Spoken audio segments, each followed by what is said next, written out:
Okay, don't say anything you didn't mean to say. No, just to explain what we're doing. So we've been meeting for 18 months on every Friday, stirring the pot. And one of the things we think we'd like to do is leave a trace of of our discussions. And part of that is a Wikipedia entry that Joel is leading. What is that, Joel? It's to establish the study and field of provocology as a discipline, as a kind of back end to the post-pandemic provocation. So a way of articulating what the study of provocation in art and science is, and direct links and resources associated with that. And Vanya is working on a book for 16-year-olds on how to eliminate racism in our society. Vanya? So we're basically building a story around a quantum particle that travels to the physical world, to the human world, and they're called quante. We haven't decided its gender yet, but by now it's they. And they travel to the human world, and they travel through rooms, for so to say. So they will meet me, and then Ian, and everyone collaborating on the book. And the basic observation there is that the concept of color is scale dependent. At the scale of water molecules, color is meaningless because water molecules are smaller than the wavelength of light, and water molecules are not racist. When you get to viruses, however, some of them are racist. COVID happens not to be racist and loves people of different colors to mutate in. So let's shrink people to the size between water molecule and viruses, and racism will disappear from our society. And Nina, what are you working on? You've been so busy. Every time I Google post-pandemic provocateurs, all I find is Nina Zegleri. Well, I am, what am I doing? I am working on, we just got funded here in Toronto for a project which is an existing analog card game about people with different abilities, not necessarily disabilities. We always make, we call it differing abilities, and we are just turning it into, with a group of people, into an AR XR project. That's one thing.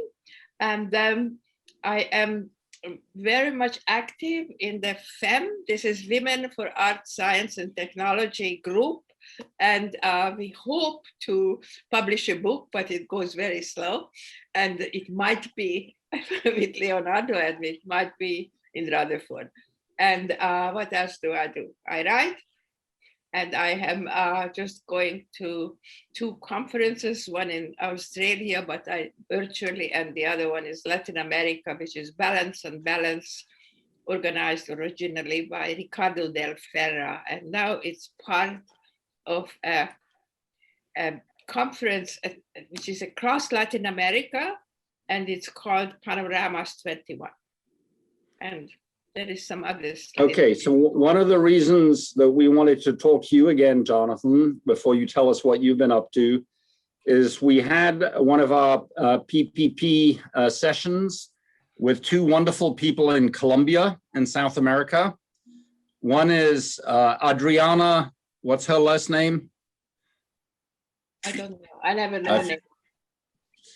And her husband is Felipe Londoño. I think she uses his married name. He was the rector of the University of Caldas and Manizales. He's now in one of the universities in Bogota, but he just applied for a UNESCO chair in art, science, and design. So he's trying to establish with a very Latin American focus. But Adriana works with many indigenous groups in Colombia. And one of the topics that came up somehow connected to one of your topics. Joel, you want to help me? Yeah, I made that introduction, Jonnathon. Were you able to follow up, or? I don't think that I ever got that introduction. I thought I saw Felipe respond. but I'll go back and check. No, I was And, definitely, I mean, unless it somehow ended up in spam, and I've turned off all spam filters because I love spam. I don't know where it would have gone, but definitely did not see anything. Anyway, so explain why we connected you and them. Well, the original conversation we had with Jonathan in talking about his project involving the democracy engine and looking at different possibilities for using sensors to collect data from plants specifically, and that conversation kind of evolved into talking about how working in indigenous communities around the world could be one way of developing a process for collecting data that could be very interesting and be impactful in those specific regions, in those communities where the relationship between the population and their environment could be cast differently than ours. And the work that Adriano is doing involving ecosystems and looking at specifically in the context of Colombia, we thought that might provide an interesting connect point for Jonathan, because I know that you had already initiated some work through the Earth Law Institute around the rights of plants in indigenous communities, and so it just seemed like a logical connection for us to make with you, to put those two worlds together. So Joel will resend you the reconnection. Yeah, Um, I'll find that right now. That sounds really interesting, and definitely is fitting in terms of some of the directions that this project is now taking. Would you like me to bring you up to pace? Yeah, and just, yes, in a second. Let me just add one thing for the recording. So I have a new undergraduate student here at UT Alice called Eric Davis. He's very Texan, but he's obsessed by how you combine ecology and psychology. And so he's been researching psychoecology, I think it's called. He wants to get a job for what Biden is proposing funding for, which is a climate change corps. So it would be like in the Great Depression, where they had these corps of people, but it would be a climate change control corps. That's 4 C's, and that can't quite be right. Anyway, so he's been reading up on how you connect human psychology with ecology. And you get into the usual things of how can you develop empathy for plants? We know how to develop empathy for people, even though most people don't. But what does it mean to be empathetic for a plant that's dying? Anyway, so let me just let that float there. So somehow your meeting with us prompted a bunch of other things, Jonathan. So why don't you update us? Certainly. And empathy for plants is something that I've actually been thinking quite a lot about recently through some of the other projects that all seem to be converging, as projects will do. So I have been concentrating most recently, since it has not yet become obvious how to pass the constitutional amendment that would enfranchise other species in democratic decision-making processes, so that they would have some legal means by which they were participating in democracy. I've been concentrating instead on the opportunities for people to become pollsters of other species, concentrating on the plant kingdom on the basis of the fact that we are less than 1% and they are more than 80. So they definitely seem to be the constituency most in need of enfranchisement and upfront seem to be the constituency most in need of engaging in terms of what their political stance is, especially given, in addition to their majority, to the fact that they are experiencing the world in manifestly different ways from how we are, and that we are deeply lacking in certain areas of knowledge that they may have access to, and certainly different sensory channels that seem deeply relevant to a world where all matters that are political are also environmental, and vice versa.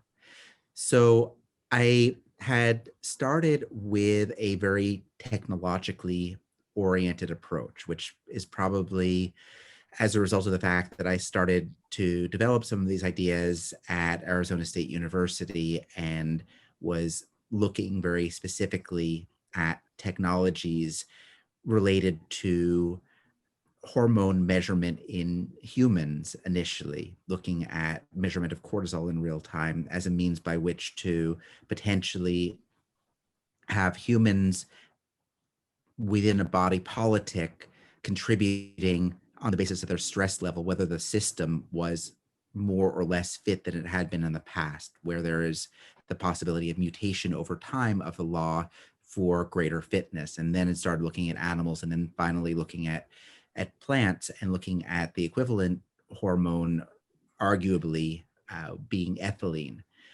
But what I've been concentrating on more recently are ways in which to bring this to a level where everybody can participate in the polling process. And while I think that we're going to need to develop these sort of ecosystem scale measurements of volatiles in order to be able to really get the big data that we're asking for when we enfranchise all plants in democratic decision making, it seems that up front, it really is a matter, in the same way that with polling, you take a random sample, that something equivalent can be done here, but that the samplers, the pollsters, the humans who are doing this, through their act of observation, namely through the act of going out and polling, that creates a sort of connection, an empathy potentially, but certainly a deeper knowledge that can counteract the plant blindness that seems to be more or less ubiquitous in our society, that people can learn to observe and to appreciate what plants are experiencing, and that can inform for the pollsters initially, and then ideally through dissemination of what's discovered for the whole body politic, human body politic, that is, the ways in which people vote. In order for this to make any sense, we need to involve a lot of people, and we need to do so in a way that is grounded and that is experiential. And so when I last spoke with you, I was developing a means by which to measure the increase or decrease of ethylene using bananas, all sorts of fruit, but bananas were the most promising because you can really see very clearly whether they are ripening and how quickly. So the idea is that ethylene, in addition to being a stress hormone, where more ethylene is produced when plants are under greater stress, it also is involved in the ripening process. And in fact, they probably are related in some way. But what is happening is that the increase in ethylene has been shown to be a way in which to ripen bananas, where you chop up leaves and you use that as a way in which to accelerate the ripening for purposes of farming. And this has been used by farmers in communities around the world in the past. And so my thought was, instead of looking at this as a way in which to sell bananas, that we can use the bananas as a way in which to probe the state of the plants in terms of their ethylene production. So I've been working with San Jose State University, in particular with students, on developing protocols that anyone could use in terms of being able to observe over time the rate of ripening for a banana in proximity to a plant at one point versus at another point in the future, to see whether there's a differential in terms of the rate of ripening increasing or decreasing for one period versus another that being a basis for looking at whether the environment is more or less fit to the interests or to the well-being of the plant. But I think that while that has viability and we're starting to get some data, starting to develop some protocols, and it has this sort of really experiential quality that you're not going to forget it if you do it, it still is really quite limited in terms of how many people are going to spend the time to regularly work with bananas to measure plants. And it is also relatively cumbersome. So then I started thinking about phenology and how, in fact, phenology already is providing a lot of the scientific basis for the sort of polling that I'm interested in doing. That is to say that when a plant flowers more early in the season, this is as a result of stress factors where you don't need to measure the ethylene because that secondary effect is in fact all you need to know potentially. So I'm now working with the University of Southern California, with the Annenberg School, on developing protocols for engaging citizen pollsters to figure out how can we get the broadest possible public, how can we get people out into their environment to make phenological observations of plants that then are being brought into some sort of a central repository where we're able to detect trends, but also able to look at specific instances. So part of what we're looking at is, does it make sense for people to have a survey where all the plants in their precinct are identified and they're going and they're looking every few days at what the plants are doing? Or does it make sense for it to be a more subjective observation where people have colored pencils and they're making drawings and we have a way in which it's an immersive experience and we use some sort of probably more effortful, but potentially more informed sort of phenology that comes about when you are able to have all these data points that you're using as a basis for determining the processes that a plant goes through over the course of a year. So okay, we're all scribbling notes at the moment. Before you complete, anybody want to jump in? Jonathan was talking. I just sent a link to a bloom that's happening in Alameda of the corpse flower, which is this very, very, very rare occurrence. And crowds are assembling around the block to witness this one particular bloom. And I was just thinking about the stress levels all around for the plant and for everyone else. Okay, one thing, when I was in the 90s, when I was still at Berkeley, the SETI at Home project took place where people could use their computers that were sleeping to analyze data about extraterrestrials. But then it was part of the whole citizen science movement at the time. And I remember at a particular time in Europe, they were asking citizen scientists just to look in their back garden and see when the first daffodil opened. And they showed the map, and it was like a wave of yellow going up north in Europe. As the daffodils in the south of France came out first, and then the middle of France later, and then the north of France. And I never thought of plants as migratory, but the blooming follows the mean temperature. And obviously with global warming, the point is that that map, if you look over 10 years or 100 years, you would immediately see what was going on.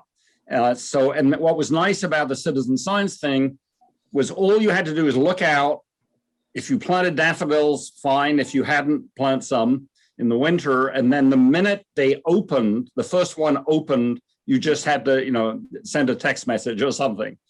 And for me, it was just one of those simple aha moments where thousands of people were noticing when their first daffodil broke open in their garden. And you could just see, you could see how in Europe it's not latitude that determines temperature, because obviously the Gulf Stream and the Atlantic affects the climate a lot on that side. The Sahel and Sahara affects southern France, but it doesn't really affect Germany at all. And so then it just complexified also for me the question of climate change and how plants were happy because they were opening earlier in the year. Well, that's a human projection on the plants being happy, because obviously they died sooner in the year from heat exhaustion or whatever daffodils do. So yeah, I love the idea of citizen pollsters of other species, and that you then sort of represent them and vote for them. Is that part of the idea? So first of all, just to address what you were mentioning with the daffodils, there are some really interesting mechanisms that have been developed by the National Phenology Network, for instance. So really looking at how to engage people for purposes of scientific research and citizen science, as far as distributed observation of flowering and other events. So there's definitely a lot to go on there, and I'm very interested in engaging that. And another of the collaborators I've started to work with is the Desert Laboratory on Tumamook Hill at University of Arizona, and they are affiliated with National Phenology Network, which is based at the University of Arizona. So we're looking at that as a real possibility. I'm interested, however, in how we can bring citizen science beyond what I see the state of citizen science being right now, which is the citizen is not the scientist, but is the scientific instrument.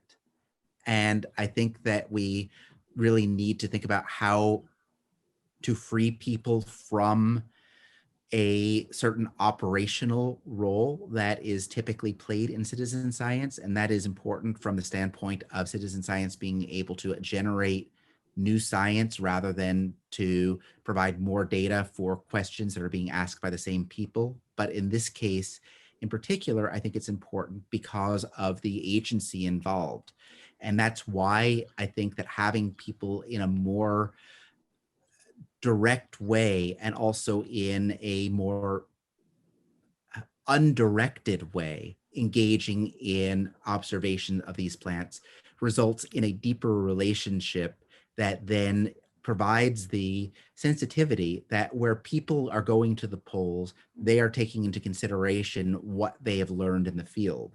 And also that this is actually quite charismatic, because when you start looking at people's drawings, all the different ways in which somebody might draw a flower, and you see a representation of this, it becomes a way in which people are able to see all the effort that went into it, and also to see all the nuances in it. I think that for scientists, the nuances actually can ultimately count, because as any scientist knows, being out in the field and making observations is definitely hypothesis driven, but it also generates new hypotheses. And so this is a way in which to have a much larger field of view.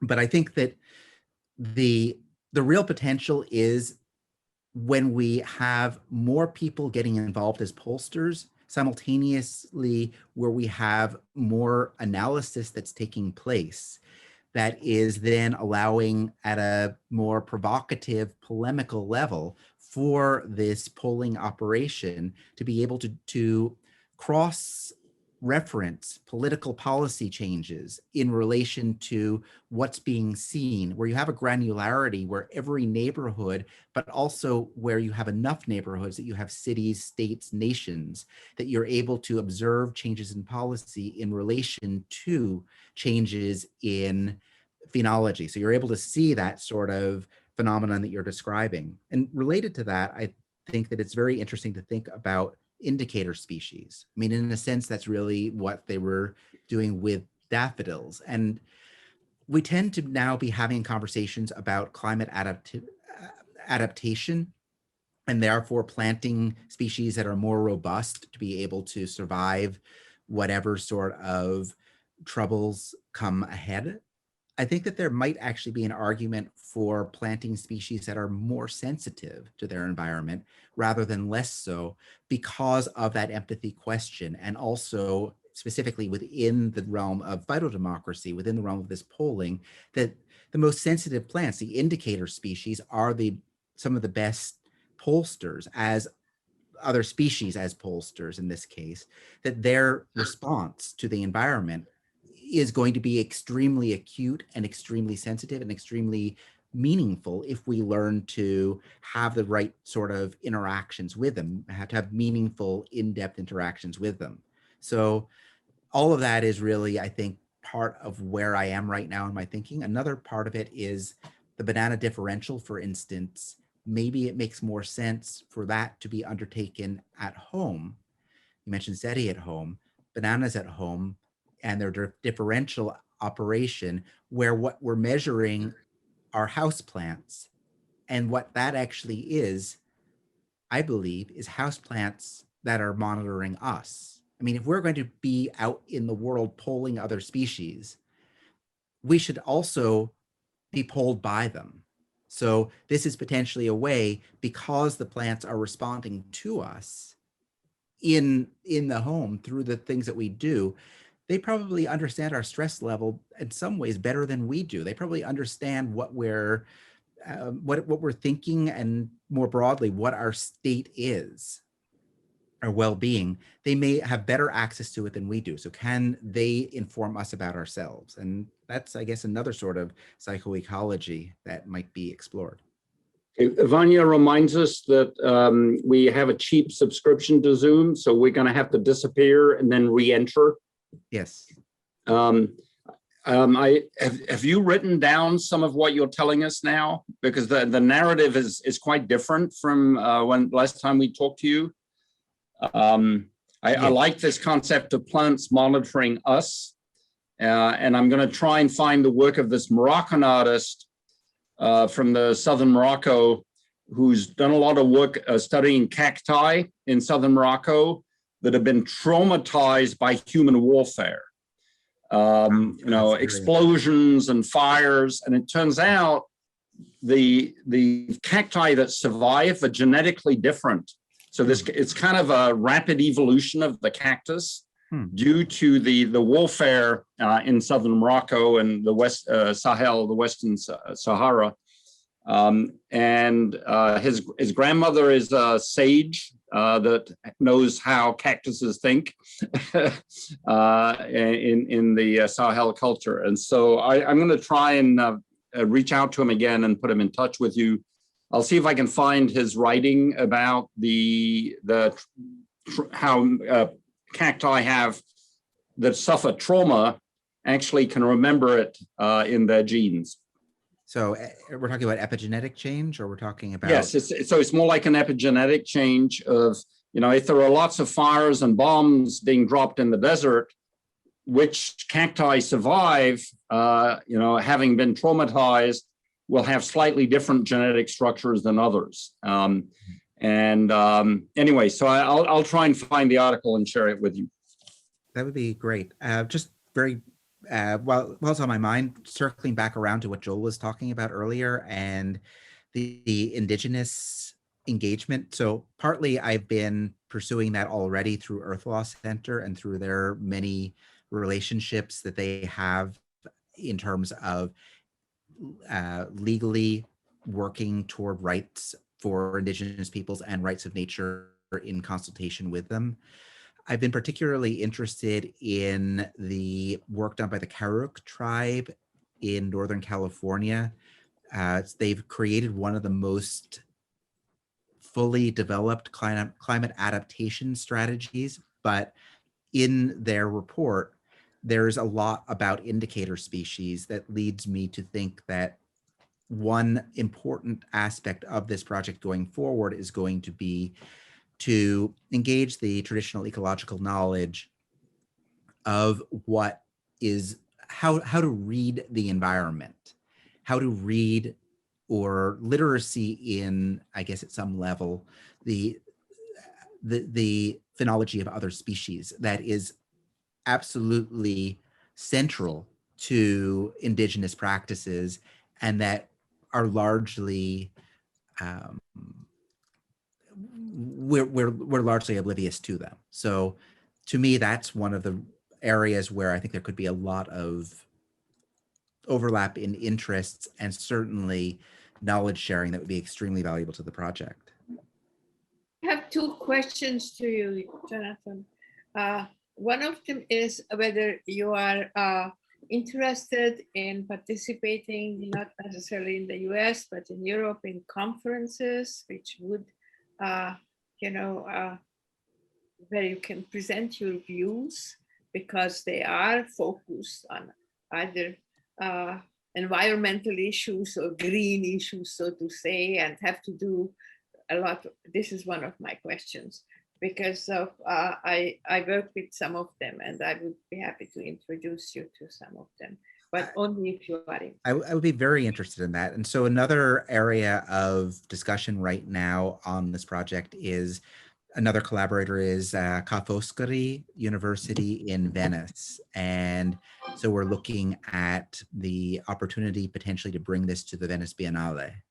Right. And so I'm very much looking at this as an international enterprise or effort, and really looking to have as many conversations as possible with as many different. Yeah, but they had the swamp project at the Venice Biennale, I think in 2018 or 17, and that's I have trouble with names, but I know the person who invited me there. He is at MIT, and he's so I could give you that. And then a friend of mine who is very active is Jens Hauser. He's Paris-based, and he curates around the world with various related events. I think Joel and Roger also know him. And also this very fall, there will be a big conference at Rixis, which is Riga, Latvia. And they we had a conference this past year and 2 years ago as well. So yes, I would be excited. I'm always excited to talk to anybody about this, including people who just think I'm totally crazy. Actually, sometimes those are the best conversations. And I'm really interested in finding venues to present these ideas. I mean, I think that that's ultimately how this is going to gain traction, is that it will just grow into many different manifestations that will be well beyond me, and that will just improve them. So yes, absolutely. Any opportunity to talk about this, to get dialogue underway, is very invited. And my role in life is to bring together people. Excellent. And you had another question, you said? Yes, but now I forgot it. Next time, in a few minutes. I think let me just rebound on that. So Nina, so, for whatever set of reasons, Jonathan's provocation has taken root in our minds. How could we as PPP play a small role? So maybe the four of us could be pollsters for some species. How could we, Vanya lives in Mexico, Nina in California, in Canada, sorry, Joel in California, I'm in Texas. How could we poll another species? And then I guess, part of it is then we would vote on their behalf. So I think the only species that the four of us share are probably microbiome on our foreheads. I don't know how to take a poll of the microbiome on my forehead today. It's sweating a little bit because it's hot in Dallas. Okay, anybody have another idea of how we could participate in Jonathan's project and not just help spread the idea? I think of Jonathan's work generally as this balancing act between, artist and experimental philosopher, and that this very large kind of thought experiment that has been evolving now for a number of years, as you pointed out, Jonathan. So are we back? We're just missing Roger, but if you want to continue. So where I was leading was that, there's so many possibilities, and this obviously is going to emerge and manifest in different ways over time. But one of the areas that I'm particularly interested in has to do with the development of the protocols. And you mentioned this a couple times, and I'd like to hear you talk about it a little bit further, as it relates back to this citizen science question, because, in the traditional model of citizen science, as you pointed out, where the participant is instrumentalized as a kind of tool in its execution, as opposed to being a full participant in the actual kind of knowledge production that's associated with whatever the experiments might be. They don't participate in the protocol development. Protocols are top down, and there seems to be an opportunity here for protocol development to be sort of reframed so that it's more an emergence of I don't know what to call it, a platform or a system that gets described. And and it's not a very practical, lending of help, but I think that one of the things that all of us could do is to assist a bit on how to think about what kinds of protocols might, or what the system of protocol development might be in that kind of context, if that makes sense. Yeah.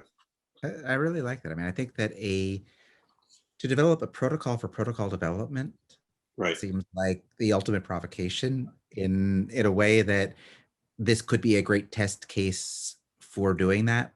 I've tried already at San Jose State to some extent to provide a protocol and then to provide variations on it in order to suggest how that protocol is meant through each person who undertakes it as we validate it to try iterating. The other aspect currently underway is at University of Southern California, I'm working with Henry Jenkins, who is very interested in how to use their area of expertise, which is basically focus group sort of development of means by which to engage large publics in civic conversations. So they're interested in this in terms of what sort of civic conversation can take place. How do we bring in different constituencies? So they're working right now, we're going through IRB approval so that this can all be publishable, but to have some sort of survey and then to undertake interviews and otherwise figure out what would engage people in terms of what sort of activities could they do. But I think that that's the crux of it. And I think that there's a very different angle that you as a group and us together could undertake, which is basically what is it that engages people such that what is the protocol for de-instrumentalizing and for, I guess, encouraging an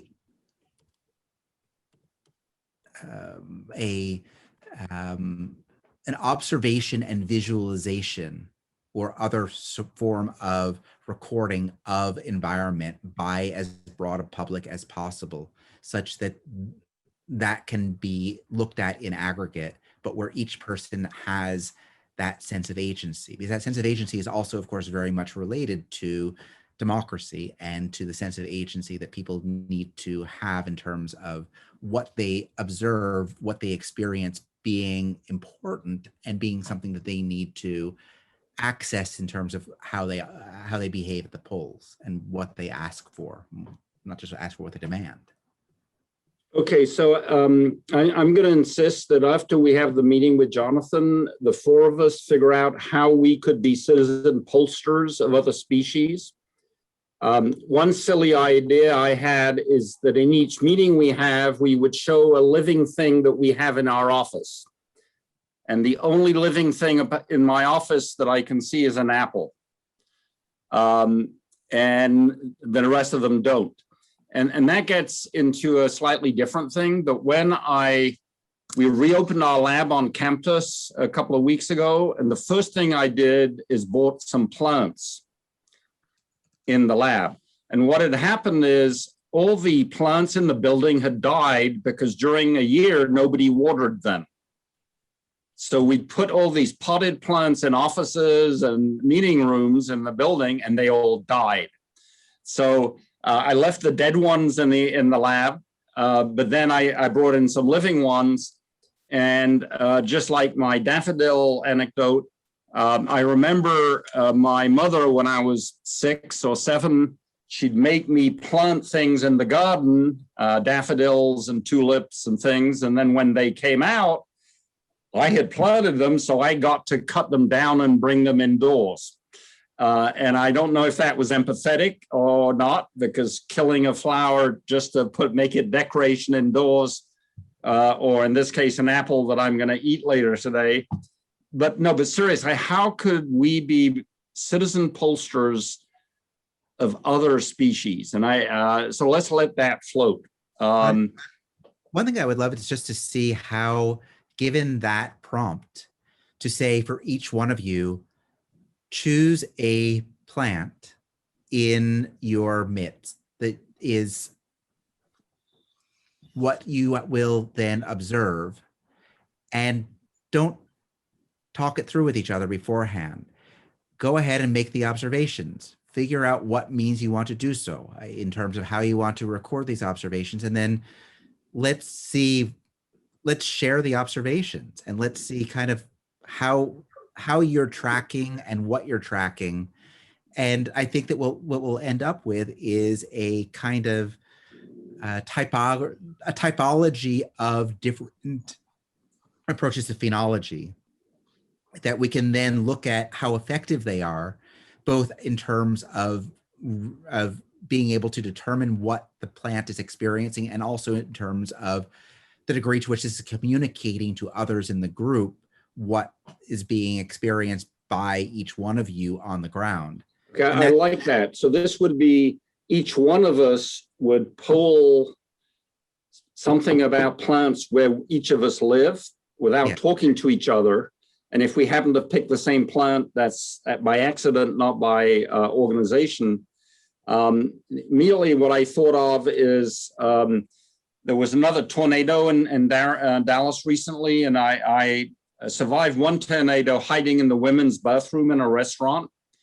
And then driving down the street, and I still go there, the trees were all bent in different directions because of the tornado. And, some people just cut down those trees, but some people left these twisted trees that had been damaged by their tornado in their front yard. And talk about an expression of anguish. These trees that are normally well organized and bushy, have branches that kind of do that. And I'm happy. Okay, so Vanya, somehow we're going to have to brainstorm between the four of us. How could we do some polling of other species, each of us individually somehow, I guess is what Jonathan is saying. And then we would maybe every week, not coordinated, but we would try and use a similar methodology. No. What I'm thinking is let's run the very basic experiment here of trying out different protocols. Each one of you independently decide on a plant and decide on a way in which you are going to make phenological observation and decide on a way in which you're going to communicate those observations without talking to anybody else.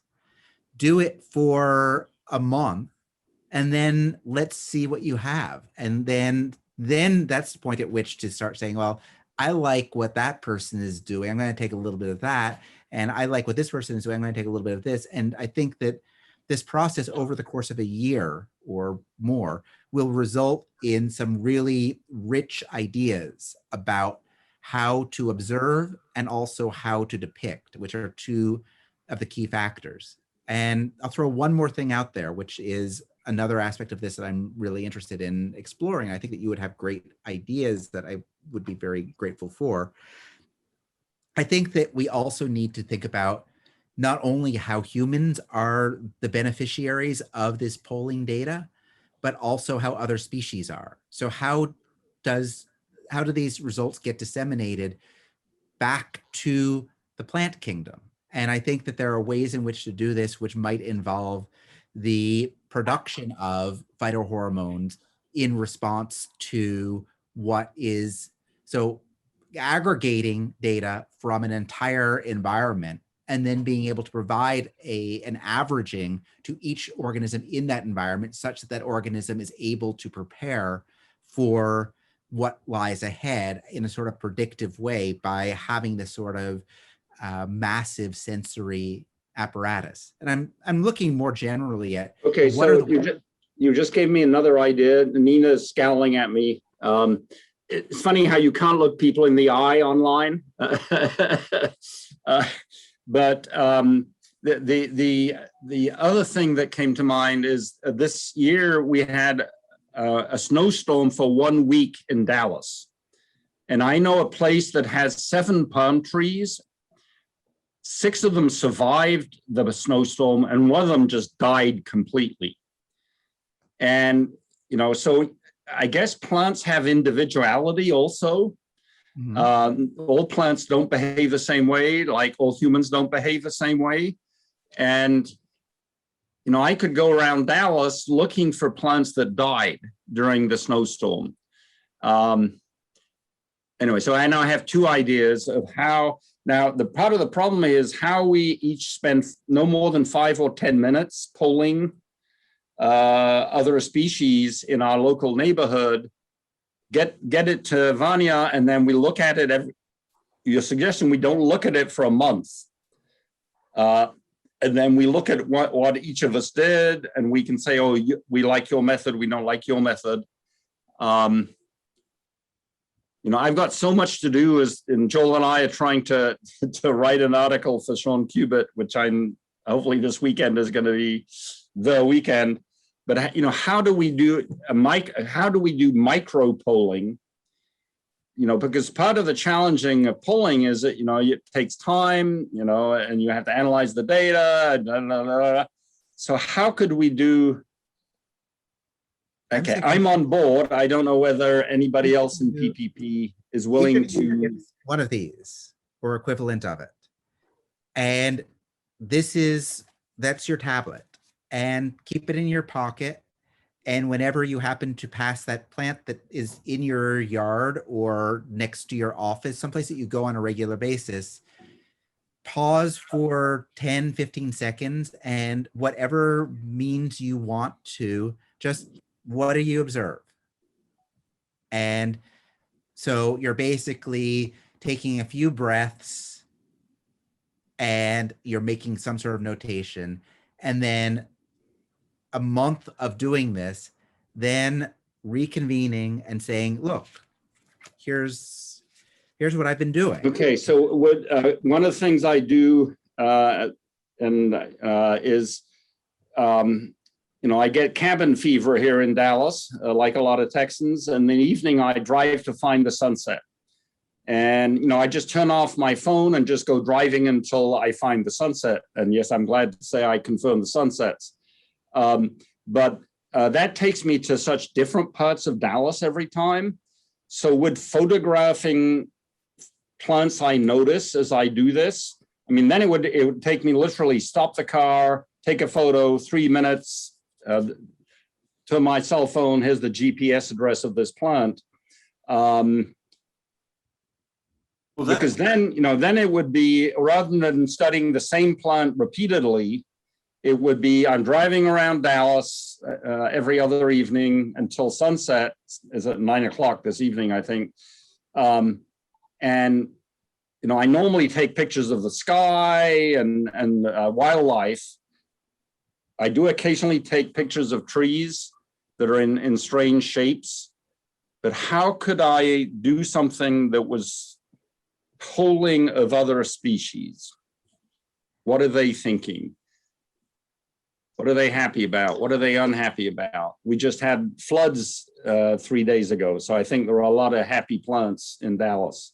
Well, I mean, you could say so. I'm guessing that there are certain species that you see on a regular basis wherever you go, and just choose one of those species and take snapshots of it whenever you go out on one of these drives.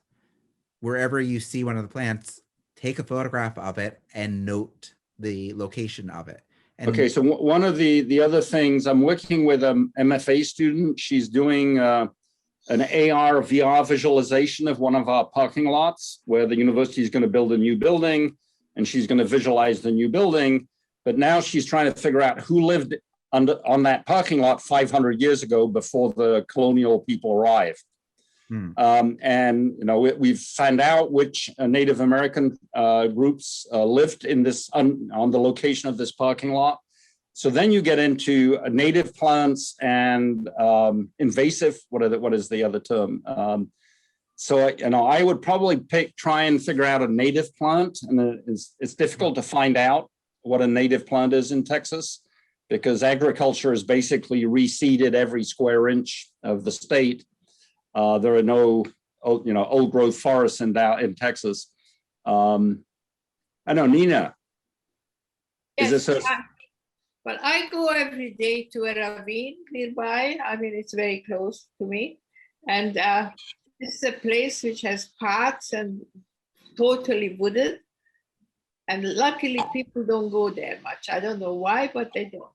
And you can, now that we had such a slow spring, I was just contemplating this, the same species of trees beside each other, but one was blooming very slowly, and the other one beside it was much faster. So I was wondering, what prompts? I mean, is it the soil? What is it? Is it something else? Is it the communication between them? And this is the type of thing which interests me. So, I mean, I think that it would be great for each of you already right there. Those are two very different ways in which to experience a place, and therefore two very different ways in which your experience without this prompt differs. So let's try to think for each one of you, how do you want to, based on what you already are doing every day, what could you layer into that in some way to you seems like it would be indicative of the experience of the species that you're encountering. So Nina, taking your example, if I was somewhere with two identical plants, but one was blooming and the other one wasn't, I would take a picture of both plants and I say the one that's blooming is happy, the one that isn't is unhappy. Not necessarily, but it might be just somebody who is not keen on being fast. Or a late bloomer. Well, and blooming sooner is actually a signifier of stress. So as water stress, salt stress, other forms of stress increase in an environment, you will bloom more quickly. So it actually is quite the opposite, just as a general metric. But I think that going out and doing this and not thinking it through too much right now and just seeing what you have is what's going to be exciting. Yes, I want to re-emphasize that point, because as I'm sitting here listening to all of you talk about this, it overly influences what I might want to do. And so right now I have several ideas about how to be nomadic in relationship to observation relative to the environment. But that's a set of protocols that locks you in. And I think that what's important here is for each of us to have an independent, uninformed experiment going on. Exactly. So that when we come back to the table, we don't even have to ourselves know what it is that we observed or why or the Or how. what the significance of the outcome is. We can simply put what we did on the table and say, look, this is how I interacted with this idea, and we can learn from there. Yeah.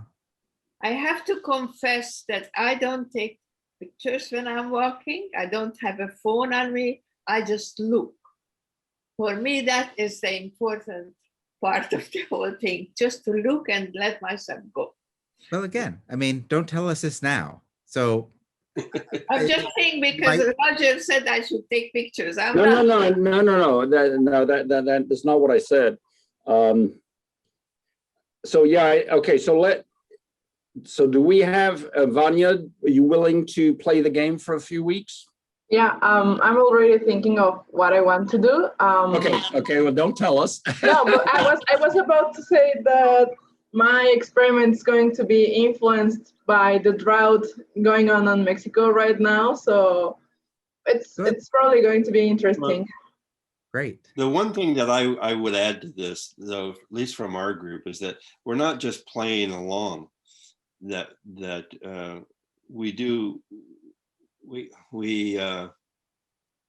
we respond to our mission as PPP, which is these should be provocations. Right. The provocation here is ultimately we want to give plants the right to vote in elections. As a first step, Jonnathon is setting up a system of citizen pollsters of other species. We haven't figured out how and to give plants the right to vote. So the provocation, I think, is that framing of, we're just going to notice and observe things as we do things. Yes, Vanya. We have elections going on around 2 weeks. So would it be a good idea to take my plant to the polls just for it to see everything? Great, Raja, you are super good. Actually, I'm happy to take a plant to the next poll station when I'm voting. And I'll see if they let me take the plant into the voter booth. And I'll say, oh no, my plant is voting for me. I have a series of photographs of plants with "I voted" stickers on them, which I can share with you. Oh, here we don't get I voted stickers. We just get our fingers like they tinted us. So Oh, really? So I would love Then you it could do that to your plant. I can ask if they can like. So, yeah, if you wouldn't mind documenting your bringing the plant to the polls, that would be amazing. No. I'll try documenting it. Okay, great. But yeah, I think that let's leave this open, and I think that we're going to discover a lot, and I think that there's going to be a lot of potential then to mix it up. And what I would suggest is that one round is a month where nobody can know what they're doing. Bring it back. Vanya's got an election in 2 weeks. So we have another meeting with Jonnathon in a month. Whilst we were discussing this, I just reached out to the Moroccan artist who's been working on the memory of cactuses who've been traumatized by war. I'm not sure he speaks very good English, so I'm going to talk to him this weekend, and I might invite him into this discussion a month from now. Sure. Okay. And I think it's kind of nice. His name is Abdesamad El Montasir. I just Googled him to see what he's been doing since I met him 2-3 years ago when I was in France. And so I'll talk to him a little bit this weekend and tell him about the Jonnathon. What is a good link for us to use on your project if we want to refer to people to it? I will send you a link to it one-page Google Doc. That's going to probably be the best thing. Yeah, Just no, just in your own words, what you're doing. Well, that's what it is. So it's my own words, but written. Is that what you want? Yeah. Okay, Nina. Yes, I want to say one more thing. Jonnathon, the other thing I wanted to tell you is if you want to talk to indigenous people, the area where I know a lot is the Maori people. I have been working for about 15 years, still working there in New Zealand. So these things just keep in mind, and whenever you need it, just let me know. Okay, Right. Nina, I have a suggestion. So one of the things that Nina and I have been involved in for 15 years, which was sort of like PPP, I guess, no funding, no credit, was we set up with a group of friends in Europe the Yasmin Mediterranean discussion list. Yes, And it basically went dead during the pandemic.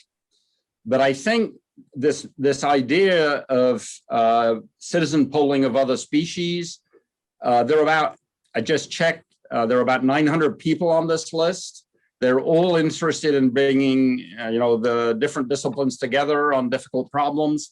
So I might be willing, Nina, to lead some provocations on Yasmin. that's a very good idea. And we should ask Andreas Brockman, because he is posting a lot in Europe about this type of issues. Okay, I'll write that down. Because then, the idea for the Yasmin list is normally in the good old days, 5 years ago, pick a date, 4 or 5 of us would agree to jointly moderate a discussion. And that means each of us promised to do 1 post a week to keep the discussion going. And some of them just died without a trace, but some of them just kind of bloomed and took off, and 62 people were contributing, and oh my God. And so, I'm sure Nina and I could mention that we're doing citizen polling of plants in our local neighborhood. And we can't tell you the method because it's secret right now. But I think the other network that Ricardo Del Fara set up is the one in Spanish in Latin America. I forget what he called it. It's still there on Google Groups or somewhere. So, we could very easily take this micro provocation that we're representing plants and taking them to the voting booth to vote, Vanya. And will you please stamp my plant to prove that it voted? If you succeed in doing that, you're going to go viral. Yasmin, we also had thematic discussions. Yes, that's what I meant. This would be a thematic discussion.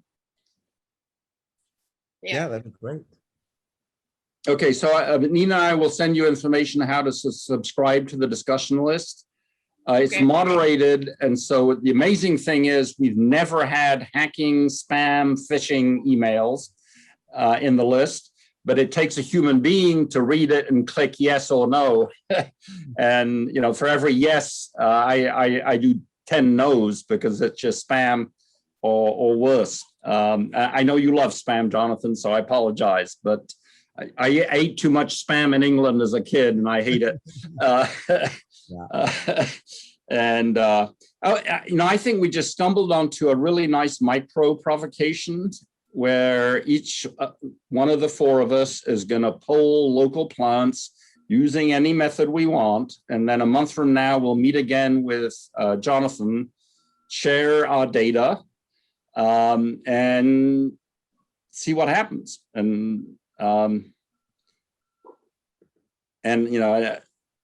This idea of taking a plant to vote with you is so easy. They'll let you in the line, right? Oh, I'm carrying my geranium, I'm sorry. And then when you go into the voting booth, you say, oh, I can't put it anywhere. Someone's going to steal it. I have to put it in the voting booth with me. I bet. We should talk a little bit more about this citizen science, because this is something which needs to be supported more. and promoted more openly. No, I mean, I think that there is inevitably in a project like this, there are different levels and all of them interest me. And trying to figure out questions such as what is citizen science and what could citizen science be? That's one. Another conversation is what is art and science as a collaborative process? Yeah. And what might that be? And so, I mean, to me, every one of these conversations is a Mind conversation listening into this meeting? as a result of this. Okay, I have some very bad news. Take a seat. A colleague of mine has just come in. Please introduce yourself to the group. Yeah, I'm Nazneen, MFA final year student. Very nice to meet you all. Very good to meet you. What's your project? And my project is visualize UT Dallas Arts Village area using augmented reality. And so she's doing an augmented reality Yeah. project where you will look at one of our parking lots and see what the parking lot building is going to look like 15 years from now. But she and I have been also discussing, she wants the project to be futuristic, but I said, hold on a second, let's also include a little bit, not too much, of looking back of who was living on this parking lot 500 years ago. Nazneen comes from Bangladesh. Yes. And so we were brainstorming what famous places in Bangladesh 500 years ago we could put on the parking lot. And then the project was getting too complicated.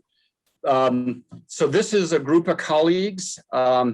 Joel Slayton is in California, Vanya Negretti is in Mexico, Nina Zeglades in Toronto, Jonnathon Keats is somewhere in hyperspace. Where are you, Jonathan? San Francisco, which is sort of hyperspace.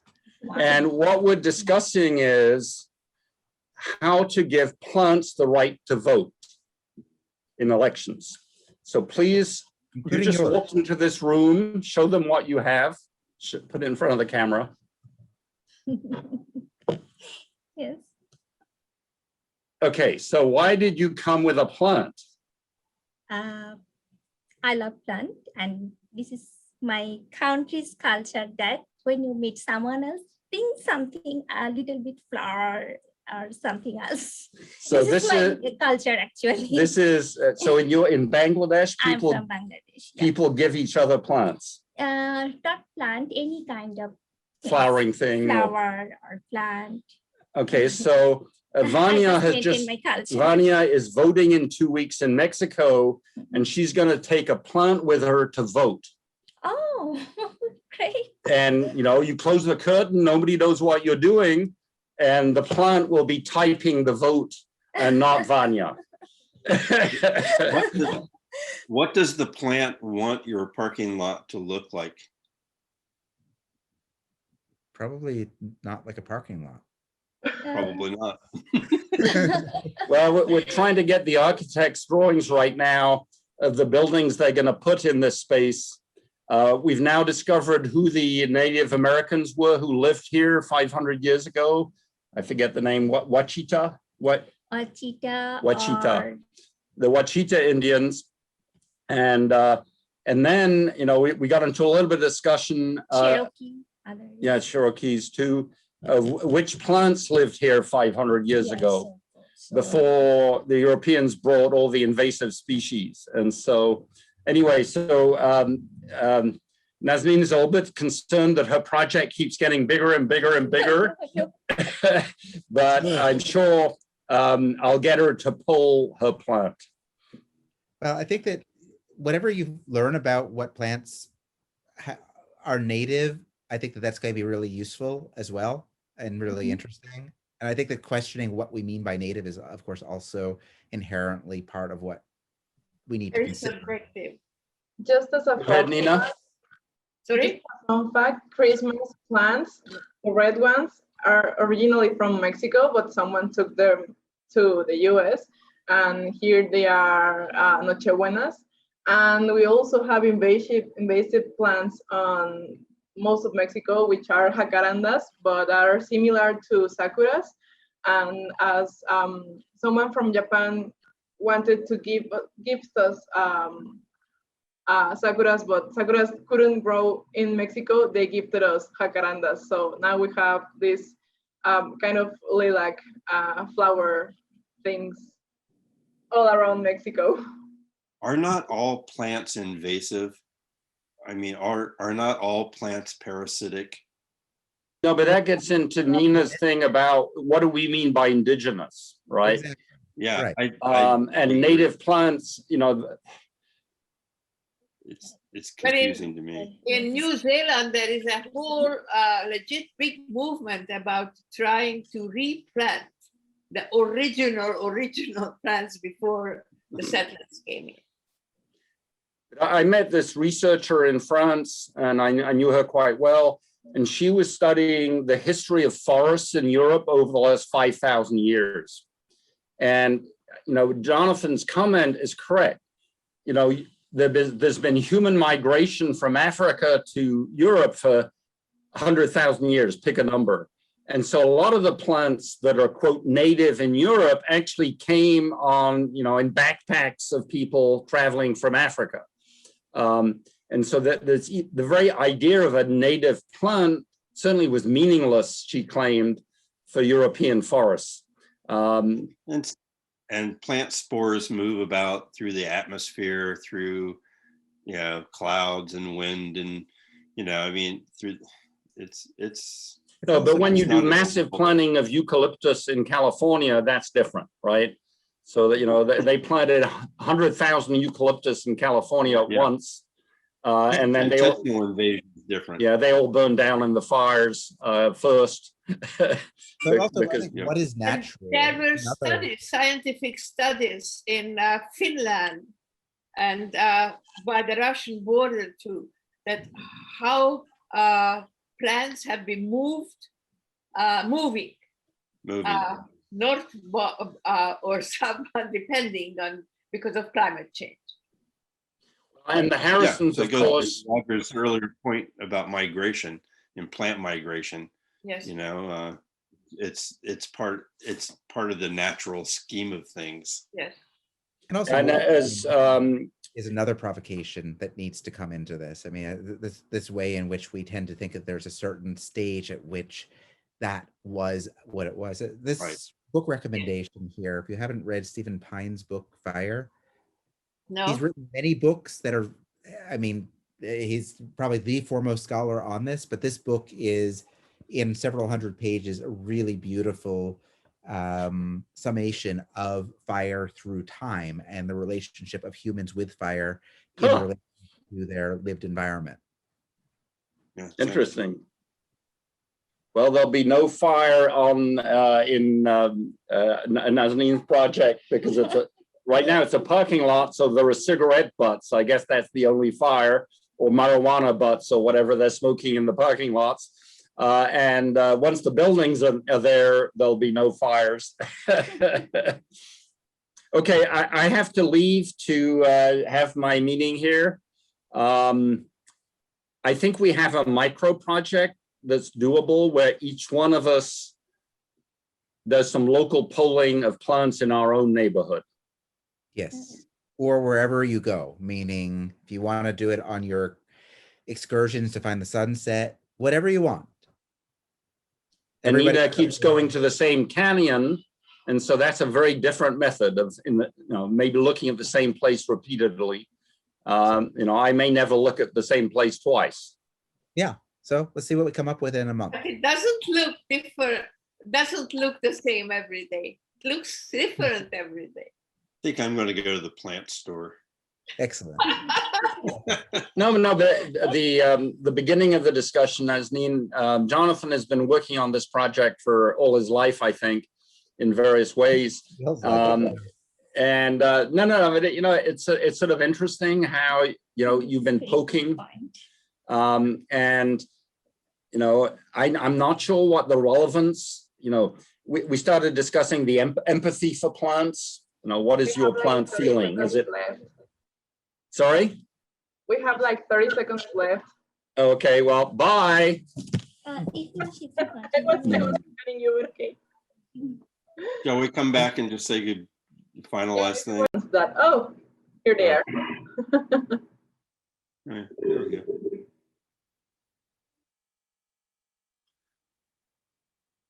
Did Jonathan come back? No. No, he hasn't joined. Okay. This is something. Yes, it's something. um, Well, in my lockdown times, days, these Zooms really give me a little sparkle. good. I do think for what, at least my opinion about doing this with Jonathan is that I think we all should just do whatever we want and Yeah. come back and compare notes and not make such a big deal out of it, not to put so much pressure on ourselves. You know, I think it's all part of the larger conversation. And The trouble is, the trouble with Yasmin is that I know that Roger is very keen on it, but the trouble is we don't have enough response. We used to have a lot of people, communicating on it.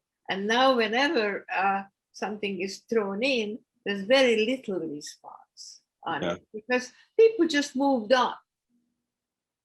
Yeah, they're probably not paying attention to it in the same way. Yeah. As before. So, So they're it's the- not aware. So that means it's got to be promoted somehow, and So if we, of course, I'm very happy to help with it and so forth, but I'm also, cautious. Yeah, and creating more time and more work, too. There are places like Net Time. Mm-hmm.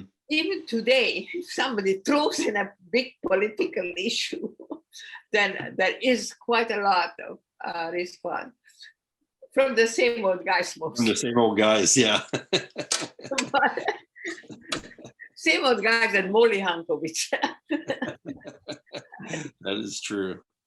But they are mostly political, much more political. Yeah, I think so as well. So do we have anything else? I think we're... I told Jonathan that we were still here because he sent me a message. So I told him that we were still here if he wanted to join us just to say goodbye or something like that. Okay, just maybe. Aside from that, I don't think we have anything. I emailed Fred Paulino on Monday and I saw that. didn't answer. Yeah. But Vanya, before we break up, just in a couple of sentences, tell us how is everything around in terms, of your place in Mexico and the pandemic and everything. How is it? We're almost done with the pandemic, and I'm saying almost done because no one's taking care anymore, and we're probably going to just go out and make as if this is not going on, because on June 6th we have elections going on, and we've been seeing for a month that everyone's going to say that my state is free of COVID, you can go out, and just as a political Sorry, thing. Jonathan, we just did a little location check with Vanya. So yeah, that's it for the pandemic right now. How about you, Nina? How are things there? Well, it's not as good as California because I hear from my son who lives in San Francisco. It sounds much better. Everybody he knows has already had 2 shots. Yeah, it's. I'm on to number 2 in an hour and a half by second shot. All right. Yeah. Good. Well, in Canada, this is the biggest disappointing surprise. I always took this place, especially Ontario, as something very well organized, and it's so chaotic you hardly believe it. I'm not going into it, but it's just chaotic. controversial stuff all the time. Yeah, Anyway, I am still alive. that's what matters. I don't know if it does matter. No, it matters to me. Thank you. So Jonnathon, tell us whatever you want to leave us with, please. Well, I am really excited to learn about what your plants have to tell you and what I can discover about all the various places around the world where you're located. So, I mean, I'm really enjoying the conversation. I'm really grateful to all of you for including me in it and for giving this context to a project that just kind of finds its own way in the world. And I follow it wherever it goes. And this has been thanks to Joel for making the introduction to begin with, and thanks to all of you for engaging me in it. It's just really been already really delightful and exciting. So those I are my think final it's words. precisely the kind of project that we have interest in as a group, because it's so Right. broad and its possibilities, and it's so impactful in ways that it could be manifest, and that you're not locked down into a particular trajectory with it, which I think is really important. So thank you. Yeah, the trajectory changes every day. So it's, But I it's think so it's a good- important because without this pandemic, there is a lot of rhetoric, superficial rhetoric floating around all the time. And we managed to avoid that. It's very important. Yeah. I think we've done a pretty good job not predicting the future. Excellent. You're doing your job well in that We're case. doing our job well. I have to keep slapping myself once in a while. It's all good. Okay. I have a plan in my head for this project I'm really excited about, and now I would do that project regardless of whether or not, Jonnathon, you pursue your project or not. So that's a real positive thing in my book. Yes, definitely. I mean, the fact that it's now inevitable, even if I abdicate all responsibility, Exactly. it's going to continue. That's a good thing. It's going. Okay, Okay. I'm going to start getting ready Well for then. my trip to the Kaiser facility. All right. But again, thank you. And yeah, a month from now, I guess, or whenever is good for you, I'm eager for more. We'll get it set up. Sounds good. Okay. Thanks, And- Jonnathon. Okay, That's good. thank you. Bye, Nina. Bye, Vanya. Thank you. Bye, Have everybody. a good weekend, everyone. Bye. Bye.